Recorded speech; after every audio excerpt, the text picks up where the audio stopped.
Now, Akwaba, what frame Ajuwa searching Mesro now was subscribe to my channel. Mia notification bell no so for more news. Ebusa for Abetoja some from Mokwakocho BECE registration no schools and as teachers headmasters age 550, which is Sikadadanu 5.5 million. Now, in some way, we told you na Ghana for our focus on because for the past 8 years, our NPP been really, they have not been paying that money, such amount. No mun tibu almost 550 day every day. Then yes, you catch him for sending move because Kevin Taylor be seen the P. Says Sebio, Obi only me and Sebia and Cochona to pan now buying me bohoka. This will be her number 4. Me know teacher training. Bako nursing trainer bako so free SHS ni na mo ba ban ka then this aban won to me din same hu sa and so me no ka say his excellency the former president now Don Akufo-Addo was paying fees for the free for free SHS for no he was paying for a junior high school for no sab 550 abetoje amount for swing his excellency now Don Akufo-Addo was paying. He was paying allowance for nurses and teachers. So what kind free SHS boom, allowance boom, and a free more junior high school year. Have we thought of it? Like, have we thought of it? You have to say analyzing the ama. People were bashing His Excellency, the former president. Now Don Akufo-Addo say he was the worst president of Ghana. But y'all forget it. Free SHS name ya ka a card another boy. Not to school uniform, or to mofran pabua, or to beds on bed as mattress on bed as so. OC dining halls, computer centers. And now I don't know all share school no more you know. Look at how NPP for the education level no it could be. And let me video be now man be so much to abeti NPP because NPP aba no mo share school for nkwa no mo share grassroots for no. So NDC for so aba no. Omo so mo share a school for na omo party no ho nche omo. You cannot tell them what to do. They will do what will make them happy. What they think is that their party can continue on or break the 8. Then if 2028 it will be break it. Then NDC are buying the free be anymore. Na mami and a 550 bars on Tiasin. Into Quaco radio is almost Kevimano. And a present and catches a mammy go and sleep. And I'm a merchant chamberlain, those who could you abandon your piano boo out of Pamau. Wonder why when he had Wababa when I had and you'll move the edge. Konakutia, Omoasak, Mamma Nenuko. Now, Mr. Presenters in Amoyasa.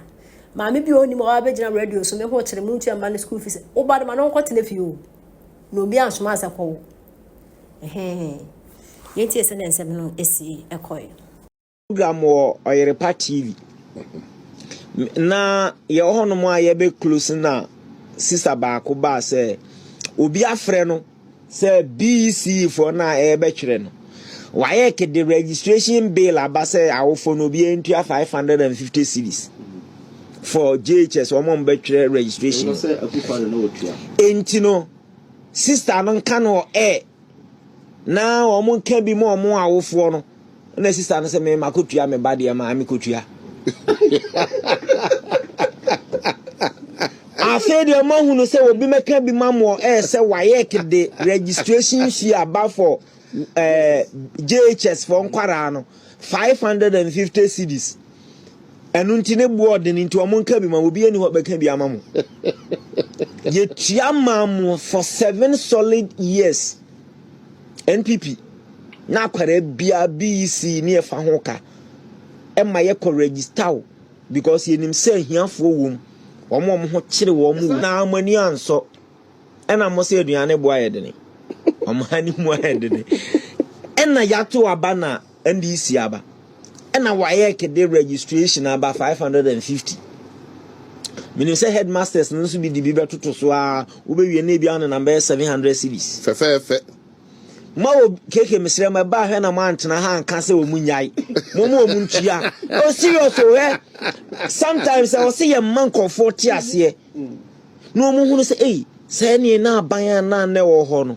no boa enye ne ekoko obi ntoko ama no me bana saa asem ne badwa me nka bi because you tu omofo antie teacher now enipa na ordinary committee chair no keke he is on tape to have said in November ebrom ko occupy NPP seat no sa honorable Bejira the ordinary committee chair enyo na gina parliament house ko kan kire na po say o kai say na po kan say obeka kire say so oba no te na konwa so oba oh yeah, sure. And he's on video to have said say so call inside ho no ko hu say NPP ni bi ate majority side akonwa ha oba bo na ne ntokwa ne besi.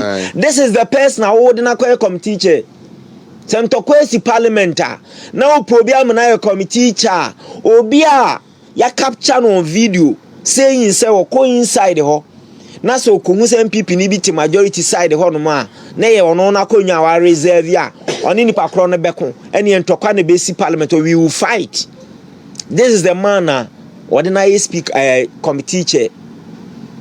You see intermediate this whole thing no nyina me hu ni say eye nia esipen inti na embodi nipa ni bi ema omoye ni omoye no. However keke nia mekani NDC for ema nnye omadwene se omodoso enti de ebeti bi ombeye de omobeyo because the way I see Afenyo marking any leaders not this time around I don't think that there will ever be a time omobe boycott and ombe walk out of parliament. The NDC MPs should be prepared to debate, do proper research based on evidence and data and debate. And your numbers gidi. And I can tell you, winning the entire NDC for no, ahiafone nkofoni bi no mompese ombe subject some judge no could get into vote secret voting. I can tell you say kombe to aba ne be wi no. Then these MPs ni be bratu atia wo. I know na yeah. Unim the entire because in 2021 okuje to gina ne na so die NDC MPs ni bi atem so omokoje car loan. Na unconscionable. Enti omusro ena obi wo hono mo hunu ho se ono kwa qualified than you. Yeah. Ene e de amount. Enti sa abeduro ne e to aba meto atia wo ebia ne e de amame. Enti no omusro no na nkabeji wo mo nsem ukai ebro mo approve Hawa Kumisen. Kwadwo Opon Kroma. Yeah. KT Hammond. Sticker. Ukai wo mo de nyina na secret voting. Na NDC for no nim say nietie bia because I'm saying na MPP ni ba ko yare. No, that's the sticker de ka ho. Okay. Yeah, approve sticker so sa. Yeah, in 2 batches. Kwadwo Opon Kroma ni Hawa Kumisen the first one. They went through. Honorable KT Hammond sticker mon so de ne buy the same thing omoto so aba secret. NDC MPs more than 30 na to ma wo. Yeah. Ema omo fa mu. Enti secret voting omusro na nka wo 180 MPs 80 something MPs we mu 88 or so almost some me enko secret voting musro won't ask you keke 180 plus MPs we mu 88 almost say we yen supporting the nomination no approval no enti yenko to so aba Mona more 100 and something no musro se mbakwa akoto secret board enka wo de wo be utikroma enka wo be hu bete bobo enti wonim de entia de afutu o se nyina efa firi mu ne se wo ye politics a entwitwa wonua na ntini enwu nua ho fi se ne be ya wo benya animunyam because ebeduru ma ebi no ne wo kati a wonua ne wo ye tua wonua no eno an ye be se agina so de abu aten ebi na ekoso no ntie nyina yenhwe se MPP fo amaba opposition amaye madwene se mu beki kansem bi a sebi emfata etia abamu omu fo no without evidence. I'm being careful. Without evidence. Say social media nti sa anyoma no enyira o enti wan hweye asema obeka ne ne ebeduru 4 years time na bia ba umi ana se nipa foforo de ne beba whoever omo be select no ye be wini ama na kobo udin akoma position afeni ekotwe videos near the BECE, do you still stand by this or you apologize? I feel now to hold on in your becca.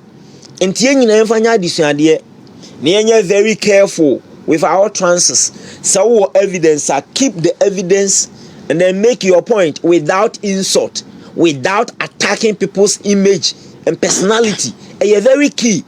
Enti obi anfanya Dishadie freeway munu.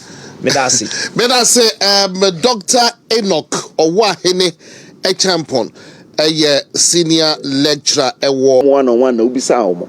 Questions be no bisao. Questions ne etimi ma who say nipa be approve and so approve. Ene even in this for him say in terms of security mahama fail. Even appointment. Ono so mo ye neck meeting. Yeah. Fit last week omo ye bi na omo call